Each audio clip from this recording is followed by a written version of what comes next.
Bonjour à vous tous et à vous toutes. Aujourd'hui, nous allons parler de la conjonction Jupiter-Saturne, qui est aussi appelée Grande Conjonction. Nous allons essayer de comprendre cette conjonction, comment l'appréhender et l'amorcer individuellement et collectivement dans nos vies. Cette conjonction se fait donc tous les 20 ans, dans le même élément, et change d'élément tous les 200 ans, ce qui suggère que nous sommes dans un double changement, celui des 20 ans et celui des 200 ans. Ainsi, la dernière s'était faite en Taureau en mai 2000 avec Uranus en Verseau, transformant notre alimentation, un retour des valeurs à la Terre, un accroissement du bio, une transformation de l'économie mondiale et l'émergence, la transformation d'Internet et de tout l'environnement informatique, électronique, téléphonique, aéronautique, etc. Puis tous les 200 ans, elle change de triplicité, c'est-à-dire d'éléments. Et tous les 800 ans, elle se retrouve dans la même triplicité. C'est pourquoi on dit que cette conjonction Jupiter-Saturne ne s'était pas reproduite dans l'élément air depuis la fin du Moyen Âge.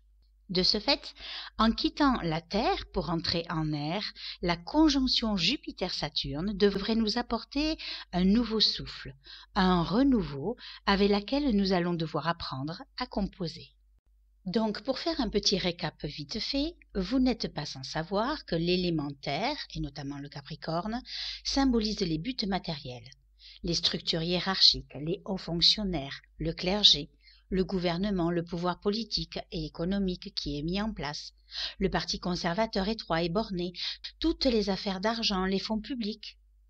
On est dans une énergie patriarcale avec des personnes au sommet qui ont le pouvoir et qui détiennent les ficelles. Lorsqu'on cherche patriarcat sur Wikipédia, il est dit que le patriarcat est une forme d'organisation sociale et juridique fondée sur la détention de l'autorité par les hommes. Une sorte de système ou de pyramide où le masculin incarne à la fois le supérieur et l'universel. Donc on voit bien que nous sommes arrivés au bout du bout et qu'un clivage s'est de plus en plus creusé entre ceux qui détiennent le pouvoir et l'argent et ceux qui n'en ont pas. On voit bien qu'il n'y a plus moyen d'évoluer ou d'avancer et que l'on est arrivé dans une sorte d'entonnoir où plus rien ne passe. C'est une des raisons pour lesquelles certains économistes parlent de reset, aux grandes dames de tous ceux qui pensent que c'est être complotiste que de penser cela. Tout effacer pour tout recommencer. Voilà un peu ce que nous montrerait ce changement de paradigme, car nous sommes bien à la fin d'un cycle qui ne peut plus rien donner et qui, s'il devait perdurer, nous propulserait vers la chute de l'humanité. Or, je ne crois pas que ce soit le plan divin, en tout cas pour l'instant, et qu'avec ce nouveau cycle Jupiter-Saturne en Verseau, une autre façon ou une autre manière d'être et de penser devrait pouvoir émerger. Alors que nous dit le Verseau? Alors que le Capricorne parle du passé, le Verseau parle de l'avenir, du renouveau. Alors que le Capricorne, empli d'ambition et d'autorité, montre que l'être gravit seul la montagne en vue de se dépasser et de réussir là où personne n'y arrive, le Verseau, quant à lui, symbolise la liberté, l'indépendance, l'avenir, les projets, le collectif. Maîtrisé par Uranus, il symbolise également l'individualité, qui nous incite à devenir nous-mêmes, à nous dégager des divers conditionnements qui nous emprisonnent, afin d'inventer la civilisation de demain. Donc schématiquement, c'est comme si on portait dans nos bagages toutes nos vieilles convictions, ce à quoi on s'accroche et que l'on ne veut pas lâcher. Comprenez qu'ici le pouvoir mis en place depuis des lustres a toujours agi en fonction de ses propres ressources, et non afin d'améliorer les ressources du peuple. Les hauts dignitaires et les élites se sont gavés, les privilèges n'ont cessé de fleurir, une brèche s'est donc ouverte, mettant en compétition les gens entre eux. Et donc, le monde s'est construit ainsi, avec des gens censés être meilleurs que les autres, qui ont pris pouvoir sur d'autres et qui n'ont agi qu'à travers le pouvoir, l'argent et la... Du coup, parce qu'ils avaient le pouvoir entre les mains et qu'ils avaient peur de toute rébellion de la part du peuple, ils ont inventé et ordonné des lois afin que le peuple se conforme à leurs exigences et qu'ils obéissent sans trop broncher, à l'image du père autoritaire finalement qui nous réprimande et nous dit ou nous ordonne ce que l'on doit faire ou ne pas faire, au détriment de notre propre vision ou de nos propres convictions des choses. Ce qui revient finalement à infantiliser le peuple, puisque, ayant peur des possibles sanctions S'il venait à les transgresser, le peuple sans sou, malade, dépendant des vivres que l'État voulait bien lui accorder, se souciait plus pour survivre que par réel désir. Donc cela suggère que depuis des lustres, des hommes ont le pouvoir sur d'autres, des hommes font travailler d'autres hommes pour leur bénéfice à eux, et tout le monde a trouvé cela normal. Personne n'a jamais vraiment remis cela en question, puisque vous imaginez, ce comportement est aussi vieux que le monde, et que ceux qui se sont essayés, qui ont engendré guerre et rébellion, essayant de renverser le pouvoir en place, ne répondaient finalement eux aussi qu'à l'exigence d'autres hauts dignitaires assoiffés de puissance et de pouvoir. Et c'est donc ainsi que le monde et notre pays ont fait leur histoire à travers toutes ces guerres et ces jeux de pouvoir, mais c'est aussi peut-être parce que l'humanité avait besoin de cela à ce moment-là.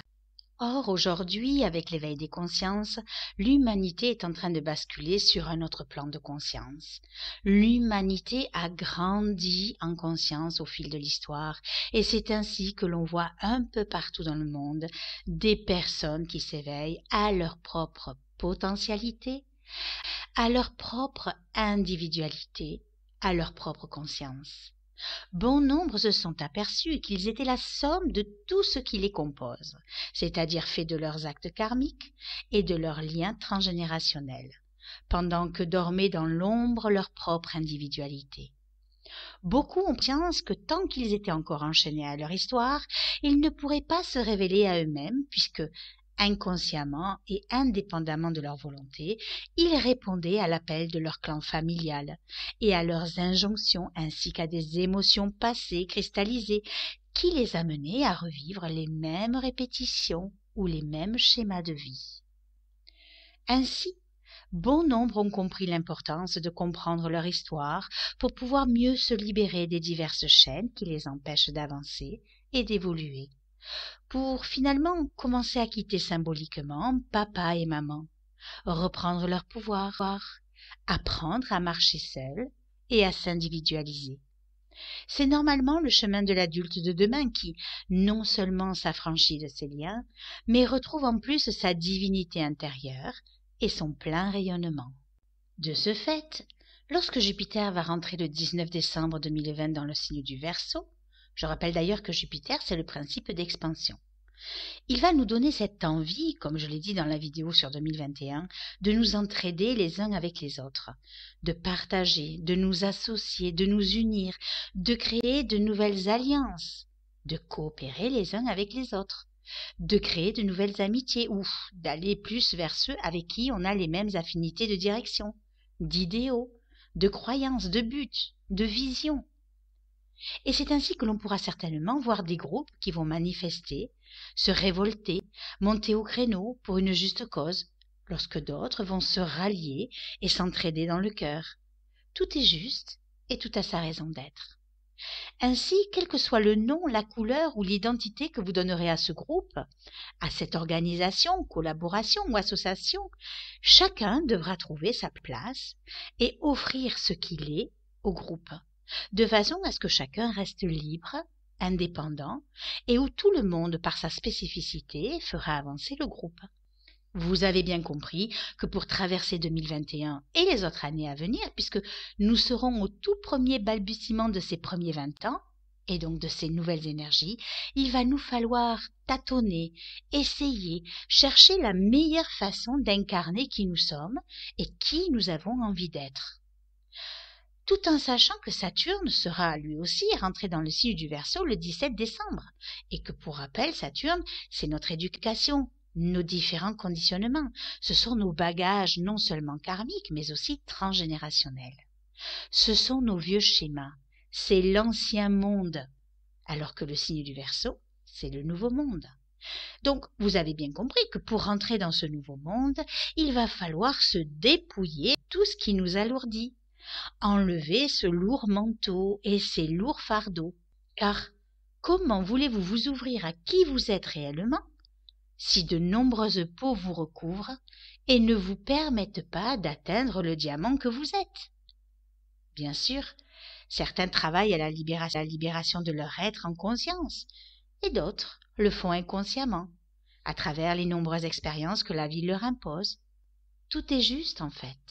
De ce fait, lorsque Saturne et Jupiter seront conjoints le 21 décembre 2020, amorçant ce nouveau cycle de 20 ans dans le signe du Verseau, c'est comme si tout un chacun arrivait au monde, comme une nouvelle naissance, et qu'il allait falloir apprendre à marcher.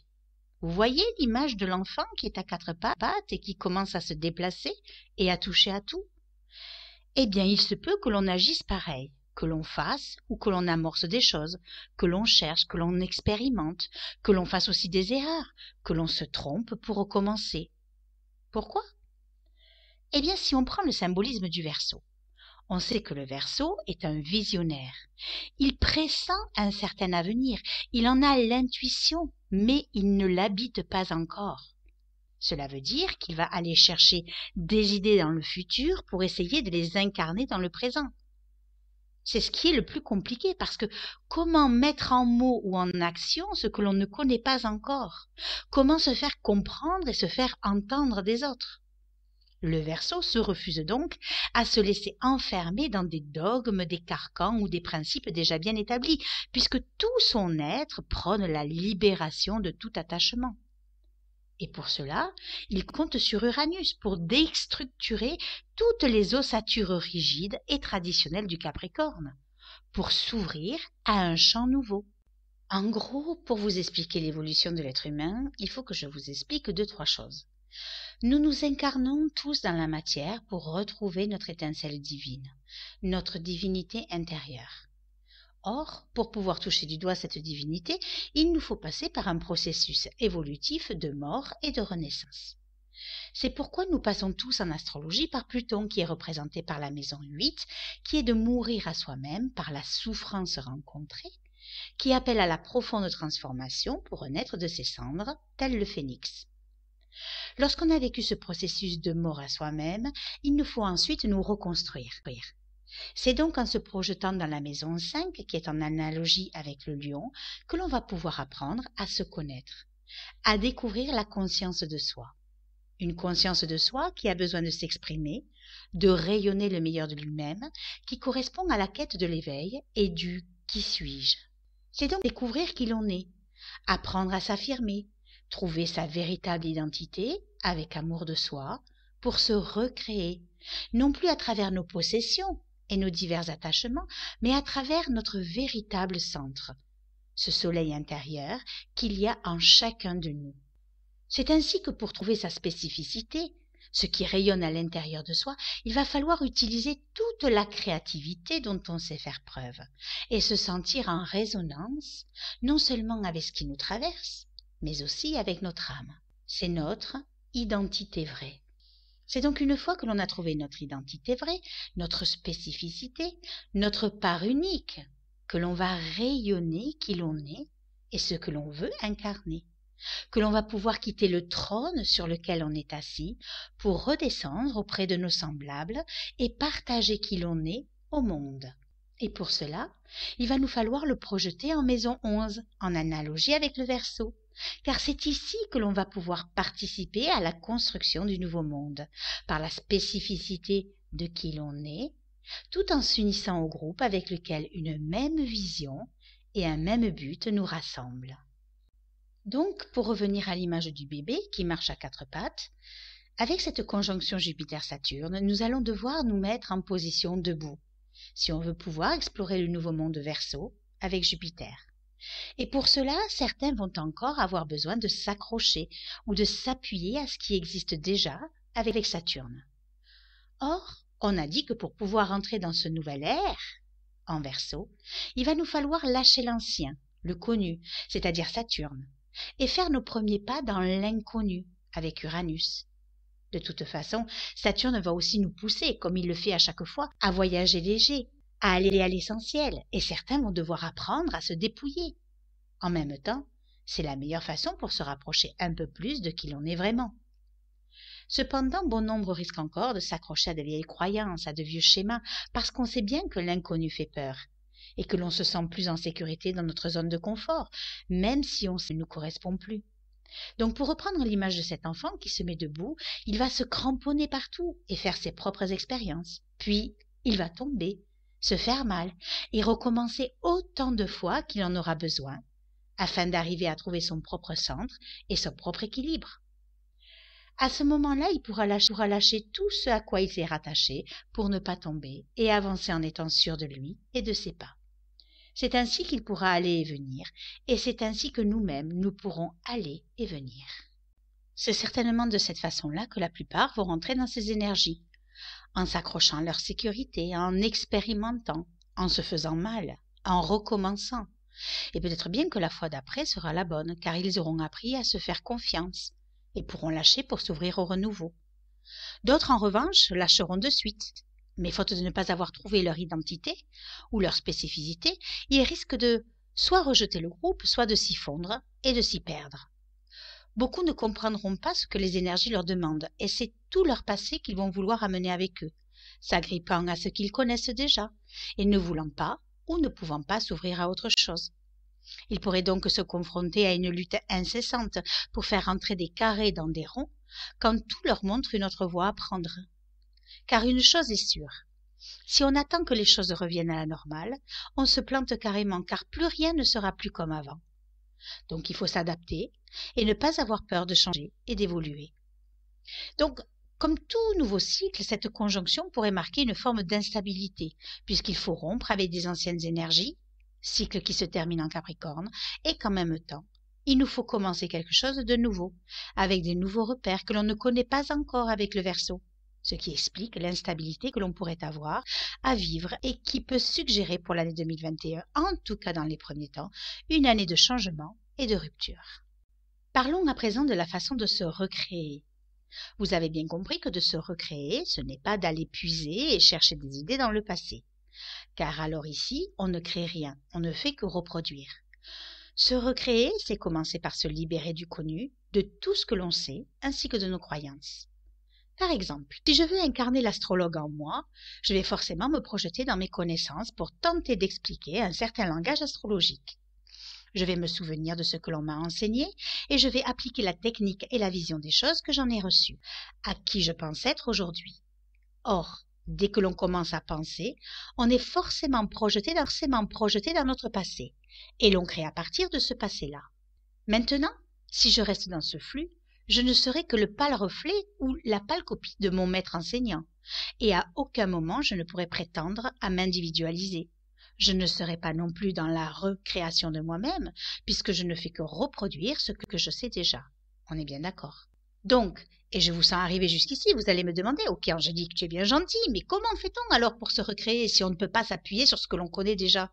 En fait, vous avez acquis certainement un nombre impressionnant de connaissances depuis bien longtemps, dans la branche dans laquelle vous avez envie de rayonner.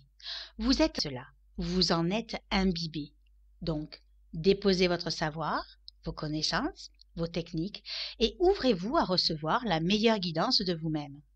N'ayez pas peur d'être original, d'innover, d'inventer, d'être en marge de la société, car c'est de cela que les énergies du nouveau monde ont besoin, de ce que vous ne connaissez pas encore, de votre génie visionnaire, qui transformera vos savoirs et vos connaissances en ce que vous êtes réellement, et qui prendra une toute nouvelle forme, une toute nouvelle structure, non plus basée sur vos pensées passées, mais sur l'observation de ce qui vous traverse dans l'instant T. Et cela afin d'agir imbibé d'une nouvelle fraîcheur et non plus encombré des perceptions d'hier.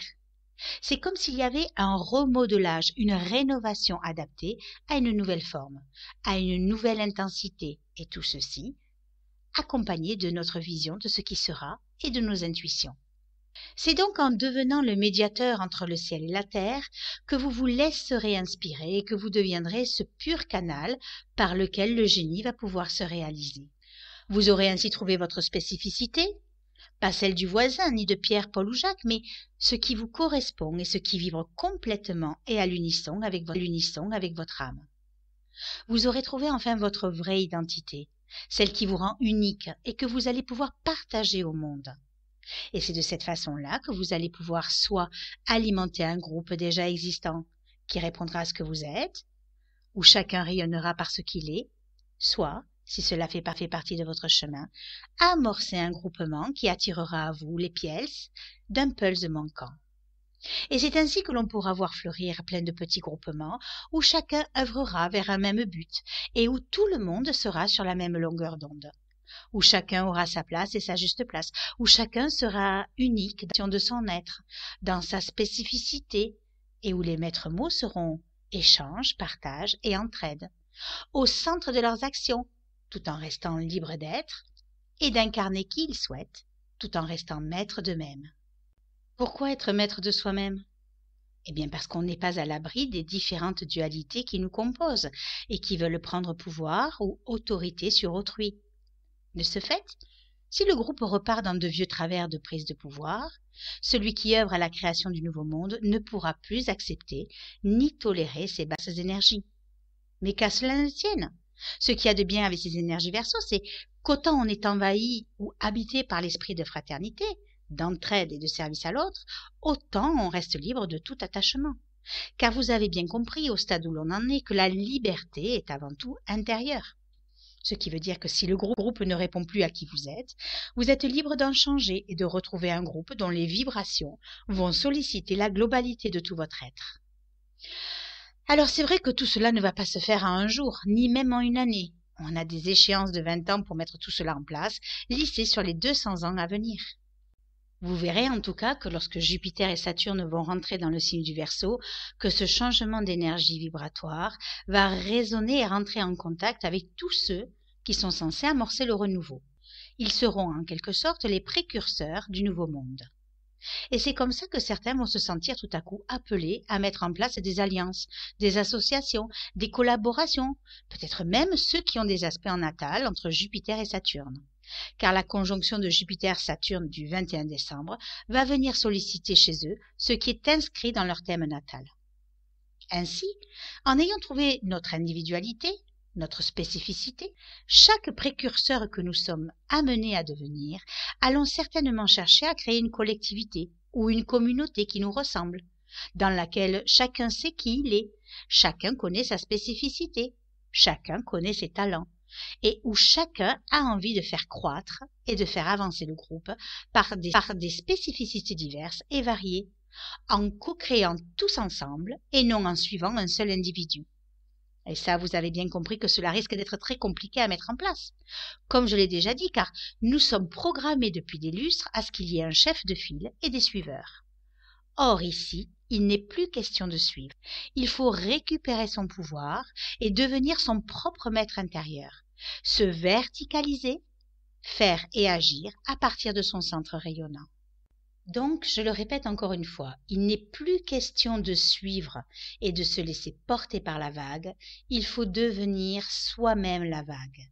D'ailleurs, vous pourriez regarder les vagues ou essayer de vous en souvenir. Comment est-ce que naît une vague? Elle naît de la houle et de la force du vent, et c'est lorsqu'elle s'approche de la côte qu'elle se crée et qu'elle devient une vague. Elle se déroule alors et se déploie dans sa propre individualité. Et chacune qui suit est spécifique à elle-même et à aucune autre. Il n'y en a pas deux comme elle. Pas la même intensité, pas la même longueur ou largeur, pas la même couleur, pas la même façon de s'écraser sur un obstacle, un rocher, ou de finir sa course sur le rivage. Toutes sont uniques et originales, et ensemble, elles tirent leur force de leur environnement qui crée l'océan. Donc, soyons nous aussi des vagues uniques et spécifiques et commençons déjà à réfléchir aux talents dont on fait preuve et qui nous individualisent de tout un chacun. Qu'est-ce qui fait notre spécificité et qui nous rend original aux yeux des autres? Qu'avons-nous envie d'apporter au groupe et dans quel domaine? Qu'avons-nous envie d'apporter au monde de par ce que l'on est, de par ce qui rayonne en nous? Est-ce que le groupe que j'ai trouvé me correspond? Est-ce que son essence rentre en résonance avec tout mon être? Et je sais que cela ne va pas être évident de se redéfinir et de trouver qui l'on est dans ce grand tout, et de se recréer, car nous sommes encore aux prises avec de vieilles façons de penser, Saturne, qui pourrait avoir tendance à mettre des structures, des schémas, ou à organiser avec une personne à la tête, ou qui tire les ficelles, alors qu'il faudrait que l'impulsion qui nous traverse reste libre de s'exprimer dans son authenticité, sans aucune limite à l'expression de qui nous sommes, dans l'échange et le partage, chacun sur un même plan. Vous avez bien compris qu'ici, il nous faut être dans notre verticalité tout en étant avec les autres dans l'horizontalité. Et c'est peut-être de cette façon-là que nous incarnerons alors le Christ cosmique en chacun de nous. Mais avant d'en arriver là, il est clair que nos tentatives risquent d'être chaotiques. Mais il ne va pas falloir laisser tomber. Il va falloir, comme je le disais au début, essayer de collaborer, de fraterniser avec solidarité, de se tromper et de recommencer encore et encore, jusqu'à ce qu'émerge une unité de groupe, une unité collective, grâce à l'émergence de chacun et de chaque spécificité, de chaque étincelle divine, qui en se rassemblant vont créer une structure où chacun s'impliquera dans cette collectivité, dans un idéal commun, mais toujours tourné vers l'humain. Mais je préfère le rappeler, si vous voulez que cela fonctionne, il vous faudra avant tout avoir trouvé votre propre identité et votre spécificité pour amorcer les changements. Ainsi, lorsque Jupiter et Saturne se mettront en conjonction l'un avec l'autre le 21 décembre 2020, ils se mettront également en dissonance à Uranus. Pour rappel, Uranus est en Taureau, et en Taureau, il va révolutionner, transformer, parfois de façon inattendue ou imprévue, tout ce qui parle de la matière, de notre rapport à l'argent, à la terre, à l'alimentation, nos différents attachements affectifs, nos valeurs, nos goûts, etc. Et donc, d'un point de vue plus personnel, cette dissonance va nous demander si les idéaux qui nous parcourent avec Jupiter, si la spécificité dont on fait preuve, si ce que l'on veut mettre en place et consolider avec le sage Saturne, si ce que l'on a l'intention de créer pour la collectivité ou la communauté avec des valeurs spirituelles, peuvent réellement s'incarner et s'enraciner dans la matière. Est-ce que nos idéaux sont réalisables et constructifs, ou restent-ils à l'état d'idéal et d'utopie? Veut-on incarner et œuvrer pour la spiritualité ou voulons-nous continuer à œuvrer en faveur de la matière? En Taureau, il va nous demander si on a les outils nécessaires pour construire cela. Et par outils, j'entends bien sûr nos talents, nos valeurs, notre créativité. Quel choix allons-nous prendre? Quel choix allons-nous faire?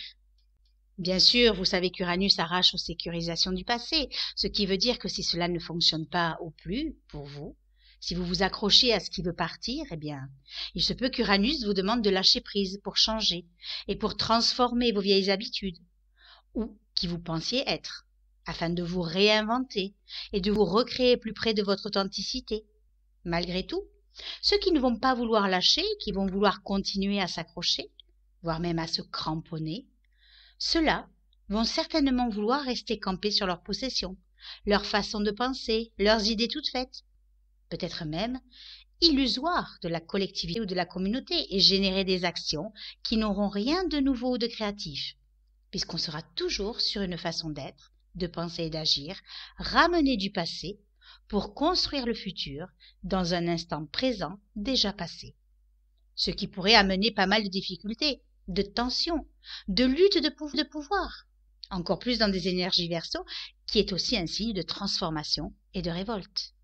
D'ailleurs, si l'on regarde bien le symbole du Verseau, on voit bien deux vagues, l'une sur l'autre, qui avancent sans jamais se toucher. Ce symbole parle d'individualité, de singularité, sans commencement ni fin, marchant côte à côte. Et peut-être bien que cela pourrait aussi symboliser un monde qui pourrait se scinder en deux. Deux énergies différentes et en même temps similaires qui, à leur façon, vont essayer d'aller vers un point convergent, dont l'humanité porte en son sein l'essence de ce qui doit être, afin d'incarner le nouveau paradigme. Donc il faut bien retenir que c'est ensemble et reliés les uns aux autres que nous pourrons traverser 2021. Ne restez pas seuls. Trouvez des groupements, des associations ou des communautés dans lesquelles vous avez envie de participer, dans lesquelles vous avez envie de vous investir, dans lesquelles vous croyez, dans lesquelles vous pourrez apporter votre pierre à l'édifice et où vous allez pouvoir donner de vous aux autres et au monde. Il y a déjà des petits groupements d'individus qui sont réveillés et qui incarnent déjà peut-être ces énergies-là. Il y en a d'autres qui sont sur le point d'émerger, d'autres pour qui ce n'est pas encore tout à fait mûr. Mais quoi qu'il en soit, c'est maintenant qu'il faut que vous vous posiez la question si vous voulez participer au nouveau monde en trouvant votre place et votre spécificité au sein du collectif. L'esprit d'équipe et la fraternité doivent prévaloir pour positiver cette année. Maintenant, une chose est sûre, c'est que nous ne sommes pas tous ouverts aux autres, à la collectivité et au vivre ensemble, car c'est un terrain où les jeux d'ego s'en donnent à cœur joie et où certains veulent continuer à tirer la corde à soi.